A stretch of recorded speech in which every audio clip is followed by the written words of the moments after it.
नमस्कार, मैं दौलत शर्मा और आप देखना शुरू कर चुके हैं एसपीएन 9 न्यूज़ और आपका स्वागत है हमारे प्रोग्राम सिंहासन 2024 का, जहां पर हम बात करेंगे कि आखिर 2024 लोकसभा चुनाव के इर्द-गिर्द कई मामले, कई मुद्दे यहां पर घूम रहे हैं। आखिर उनका इन 2024 के इलेक्शन में कितना प्रभाव पड़ेगा। और देखा जाए तो आजकल मुद्दा ईडी वर्सेस आम आदमी पार्टी यहां पर चल रहा है, जो सीधा-सीधा देखा जाए तो 2024 के चुनावों को प्रभाव करेगा। आम आदमी पार्टी जिसकी शुरुआत करीब 7 साल पहले हुई थी, यहाँ पर 2013 में इस पार्टी की शुरुआत होती है और पहले ही चुनावों में दिल्ली जीत लिया जाता है। जहां पर हम देख रहे थे कभी यहाँ पर बीजेपी आती है, कभी कांग्रेस आती है, लगातार यहाँ पर सीएम बदलते हैं और दबदबा यहाँ पर शीला दीक्षित का बना रहता है। उस दबदबे को तोड़ के अरविंद केजरीवाल एक नए नवेले सीएम बनते हैं। 49 दिन बाद वो इस्तीफा दे देते हैं। लोकपाल बिल को लेकर यहाँ पर लड़ाई होती है, फिर दोबारा उनको यहाँ पर सीएम चुना जाता है। 5 साल तक सरकार चलाते हैं और वो वादे करते हैं स्कूल को लेकर, वो वादे करते हैं मेडिकल सेवाओं को लेकर, वो वादे करते हैं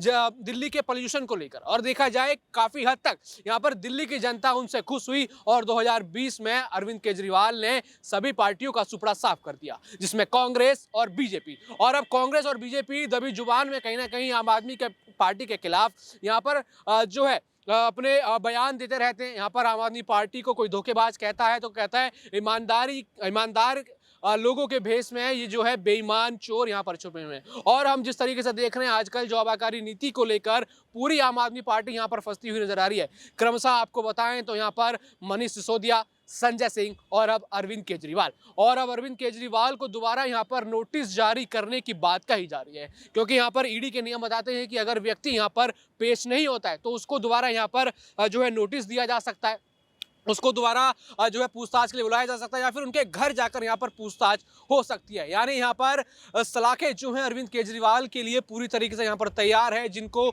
सलाखों के पीछे भेजने की कोशिश लगातार यहाँ पर देखा जाए तो चल रही है। और यहाँ पर इसको पूरी तरीके से साजिश यहाँ पर बताया जा रहा है अरविंद केजरीवाल द्वारा, उनकी पार्टी के लोगों द्वारा। यहाँ पर नाज़मीन हमारे साथ मौजूद है, इसी विषय पर चर्चा करेंगे कि आखिर ईडी वर्सेस आम आदमी पार्टी का मुद्दा 2024 के लोकसभा चुनावों में कितना प्रभाव डालेगा, कि क्या यहाँ आम आदमी पार्टी की जो छवि बिगाड़ने की कोशिश की जा रही है, यहाँ से छवि बिगड़ती है, या फिर अरविंद केजरीवाल जैसे 2013 में एक नए बड़े नेता बनकर उभरे थे, क्या फिर दोबारा 2024 में एक नए और बड़े नेता और अच्छी छवि वाले नेता बनकर उभरेंगे? क्या छवि में उनकी बदलाव आएगा या फिर 2024 से पहले आम आदमी पार्टी का पतन हो जाएगा?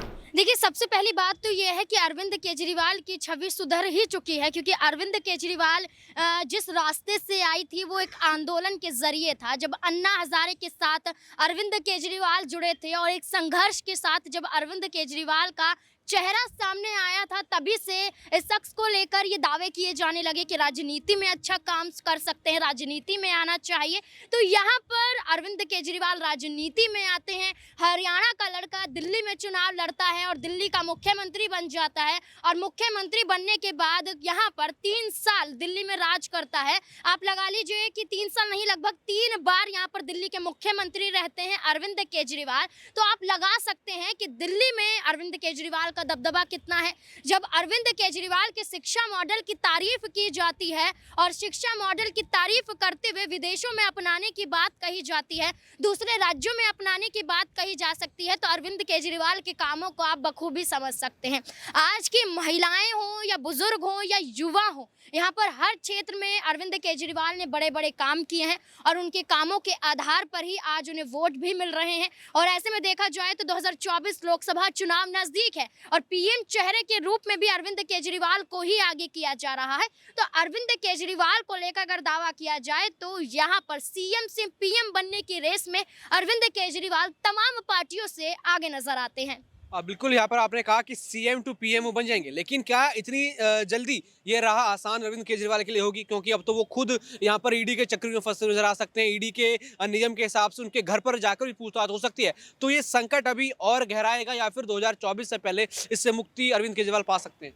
देखिए, यहाँ पर जिस तरीके से सरकारी एजेंसियों का दबदबा दिल्ली में देखा जा रहा है और आम आदमी पार्टी राष्ट्रीय स्तर की पार्टी बन जाती है, पंजाब जीत लेती है, गुजरात में वोट हासिल करती है और इसी तरीके से इन 5 राज्यों में होने वाले विधानसभा चुनाव में भी अरविंद केजरीवाल उतर चुकी है। तो ये सारी बातें यहाँ पर इस तरीके से आ रही हैं कि अरविंद केजरीवाल तो अपना दमखम दिखा रहे हैं। अरविंद केजरीवाल तो बखूबी यहाँ पर नरेंद्र मोदी को टक्कर देने के लिए चुनौती में उतर चुके हैं। लेकिन केंद्र सरकार को इसी बात का डर लग चुका है कि कहीं अरविंद केजरीवाल पीएम कुर्सी ना हड़प लें, कहीं अरविंद केजरीवाल के इस हुंकार के साथ केंद्र सरकार की पोल ना खुल जाए। जैसे गौतम अडानी का जिक्र राहुल गांधी ने जब छेड़ा था तो उसके बाद सबसे पहले सपोर्ट में अरविंद केजरीवाल की पार्टी सामने आई थी। अरविंद केजरीवाल के संजय सिंह और अरविंद केजरीवाल खुद यहाँ पर कई सबूतों के साथ गौतम अडानी के खिलाफ सबूत पेश करते हुए नजर आए, कई खुलासे किए, सरकारी चीजों को किस तरीके से गौतम अडानी को बेचा गया, एलआईसी, एसबीआई, इन तमाम चीजों को बेचा जा रहा था। जैसे यहाँ पर आम जनता का पैसा देखा जाता है तो वो डूब जाता है और कंपनी कहीं ना कहीं यहाँ पर देश के प्रधानमंत्री को फायदा पहुंचा रही है। तो इन तमाम चीजों को लेकर अरविंद केजरीवाल के खिलाफ मोर्चा खोला गया। पहले राहुल गांधी पर शिकंजा कसा गया, मानहानि का केस दर्ज किया गया। जब लगा कि राहुल गांधी ही काफी नहीं है, यहाँ पर अरविंद केजरीवाल की पार्टी पर भी शिकंजा कसना बहुत जरूरी है,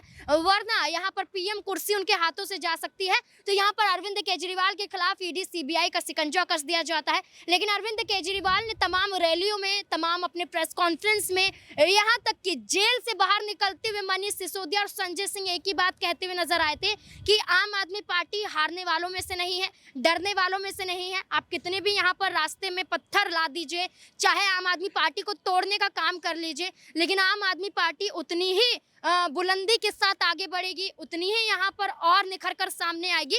तो वो निखरने की बात जो कही जा रही है वो अरविंद केजरीवाल के विधानसभा चुनाव में उतरने को लेकर देख सकते हैं आप। यहाँ पर आपने बात करी ईडी वर्सेस आपको लेकर। अब तीसरे सवाल की तरफ चलते हैं जिसको काफी छोटे में खत्म करेंगे कि यहाँ पर इंडिया अलायंस का गठन हो चुका है, लेकिन इंडिया अलायंस में ही इतना विवाद चल रहा है। यहाँ पर आपने पीएम दावेदार आप बता रहे हैं अरविंद केजरीवाल को, लेकिन उसी इंडिया अलायंस में राहुल गांधी है जो कहीं ना कहीं प्रधानमंत्री नरेंद्र मोदी को टक्कर दे रहे हैं और सबका मोटो यही है कि 2024 में यहाँ पर भाजपा की सत्ता खत्म करनी है। तो यहाँ पर इस कंपटीशन को अरविंद केजरीवाल किस तरीके से पछाड़ेंगे, या वो इंडिया अलायंस के अंतर्गत ही रहेंगे या फिर उससे बाहर भी कहीं जा सकते हैं? देखिए, यहाँ पर अगर सच की बात कही जाए तो इंडी गठबंधन का गठन किस लिए हुआ है, यहाँ पर कि 2024 के लोकसभा चुनाव में एक साथ मिलकर मिसाल कायम करें और नरेंद्र मोदी को टक्कर दे पाएं। लेकिन कभी समाजवादी पार्टी कांग्रेस के खिलाफ रुख आजमाती है, कभी कांग्रेस पार्टी समाजवादी पार्टी के खिलाफ, आम आदमी पार्टी के खिलाफ देखी जाती है। तो वहीं आम आदमी पार्टी के मुखिया अरविंद केजरीवाल भी छत्तीसगढ़ में जाकर